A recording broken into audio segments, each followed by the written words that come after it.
हमारी इंडस्ट्रीज जो लगनी शुरू हुई थी वो 50s के अंदर लगनी शुरू हुई थी, 60s के अंदर बहुत हमारी इंडस्ट्री लगी, लेकिन अनफॉर्चुनेटली 70s के अंदर हमने नेशनलाइज कर दिया। उसकी वजह से क्या हुआ, इंडस्ट्रियलिस्ट डर गए, उन्होंने इंडस्ट्री में इन्वेस्टमेंट करने के बजाय ट्रेडिंग शुरू कर दी, और जो बैंक का पिकिंग का और इंडस्ट्रियल डेवलपमेंट बैंक और दूसरे बैंकों के लोन थे वो उन्होंने पे नहीं किए। उन्होंने कहा हमारी फैक्ट्री किसी वक्त भी नेशनलाइज हो जाएगी तो ये पे करने के बजाय पैसे बाहर रखते जाओ, और वहां से हमारा ये कल्चर जो है पैसे बाहर रखने का शुरू हुआ। इंडस्ट्रियलिस्ट अब भी डरता है, लेकिन अब बहुत बेहतर हालात हैं। उसके बाद फिर थोड़ी सी स्टेबिलिटी आई, तो उसके बाद फिर 80s के अंदर कुछ इंडस्ट्री चलती चले गई, और आज उसके अलावा बहुत आगे हजारा इंडस्ट्रीज।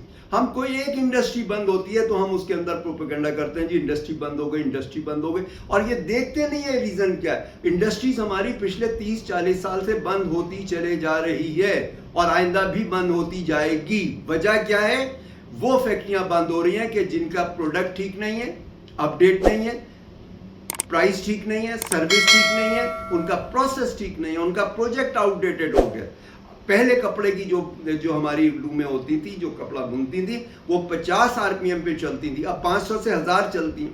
तो वो जो पुराने वाले थी वो कैसे चलेंगे? बहुत सारे लोगों ने रशियन सुलझन लगाई थी, वो भी कॉम्प्लेक्स थी, जैसे स्टील में एक जमाने में हमारे यहाँ टीवी आया था रशियन, वो भी कॉम्प्लेक्स था, वो भी ठीक नहीं था।